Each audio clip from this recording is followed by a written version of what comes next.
Hey, good afternoon, friends. Today is Wednesday, February the 26th, 2025, and the time now is 2:51 p.m. So, friends, I want to talk briefly about South Africa. I want to talk briefly about the situation relating to South Africa and Google, and also South Africa and Meta.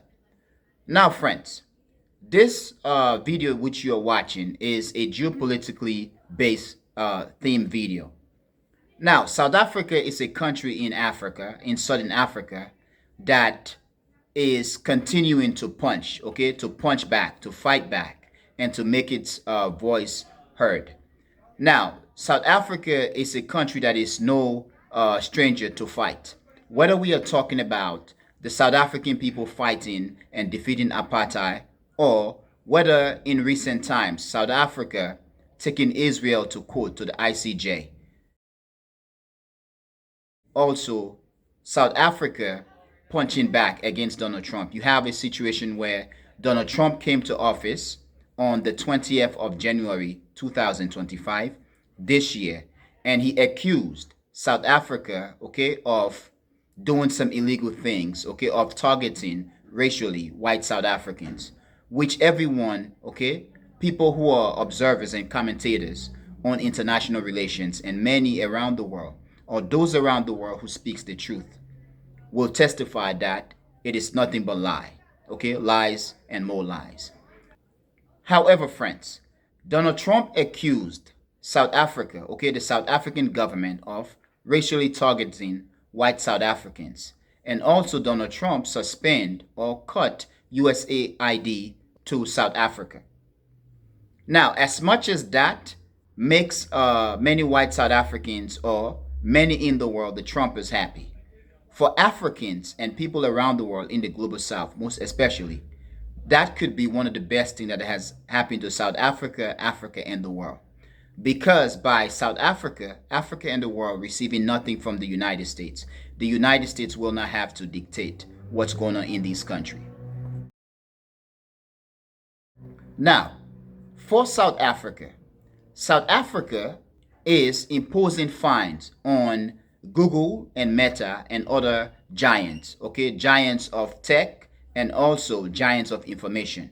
In this case, we are talking about the tech giant corporation, the companies, and also companies that are the giants in information technology, and the proliferation, the dissemination of information.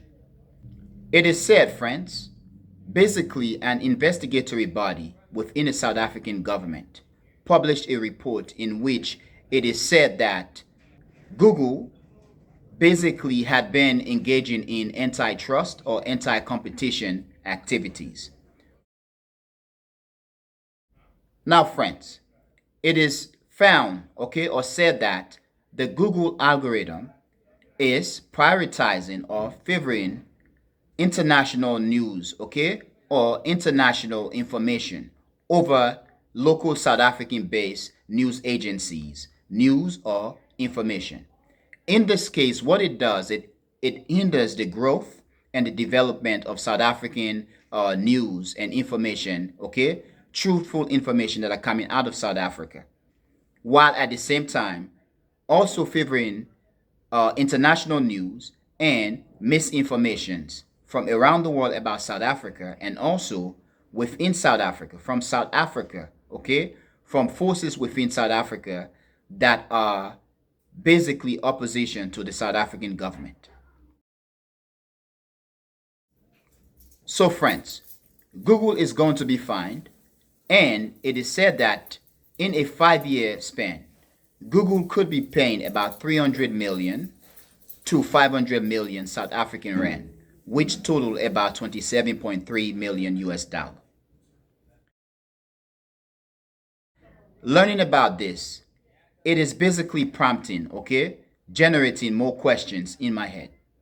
It is said that Meta and other US and internationally based tech giants and information giants have also engaged in such ventures, okay, activities that are antitrust or anti competition. Basically, it is kind of like monopolization of the market, where South African domestic news or news agencies or information are basically minimized to give voice. Okay, in this case, we are talking about the Google and Meta algorithm to give voice to international, to external information over South Africa's. It is a very interesting fight that South Africa is putting up, especially given what Donald Trump did when he came into power, accusing South Africa, okay, of racially targeting white South Africans and also cutting USAID. To me, it seems as if what South Africa did is a way to punch back, to tell the United States and large giants, information and tech giants, that we are not going to take it lying down. We are going to fight back. But one thing that is very interesting is the symbolism of the Trump inauguration. During Donald Trump's inauguration, the front seat were held by prominent tech giants. We are talking about tech and information giant. Whether we are talking about Mark Zuckerberg, we are talking about Elon Musk, okay, now owner of Twitter or Z, whatever they say it, they call it, and other prominent money bags in the United States and Western algorithm or United States and Western sphere. We are talking in this case about Jeff Bezos and others.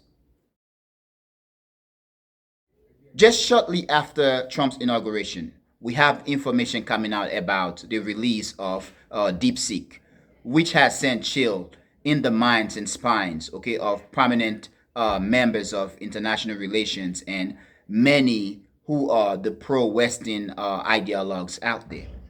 And as a result, we've seen a spread, okay, spread of fear about or spread of fear of China.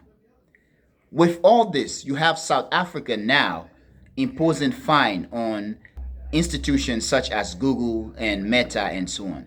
It is very much interesting, and honestly, I am worried for South Africa. You have this country doing what it has to do to take Israel to court, to the ICJ. You have Donald Trump, who attacked South Africa during his first administration. The moment he came in, he attacked South Africa again. Now, South Africa imposing, okay, fines on Google and Meta and others. So that my question is, why now?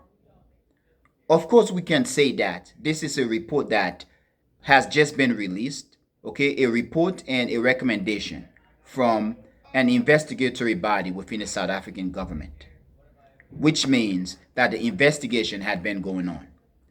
But given what is happening between South Africa and Elon Musk and Donald Trump, it is very interesting. Perhaps what the South African government is doing is to stress that it does have sovereignty and it is willing and able to protect and defend its sovereignty. Now, friends, I hope you tell me what you think, and I really want to know what you think. But to end, I want to ask a question. As much and as well as what South Africa is doing is important, in this case, not only to demand that tech and information institutions operating within South Africa or in the various countries must follow the country's laws, okay, and regulation, and also must give voice to the country's domestic institutions. As much as that is a good thing that must happen, my question is, what is South Africa as a government and as a country, as a people doing to create their own domestic tech and information industries or institutions out there? This is what sets the United States apart from the West and from the rest of the world, because we know that the entire West is dependent, okay, and it is not independent of U.S. Tech and information giants.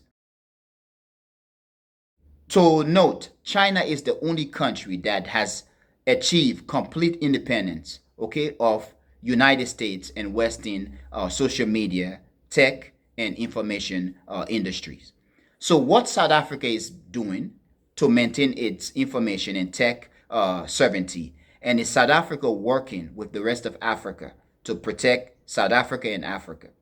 And also, I want to end by asking, should the rest of Africa join the fight, okay? Basically, joining the fight in South Africa's camp, okay, to fight back, to push against international and Western information, media, and tech giants.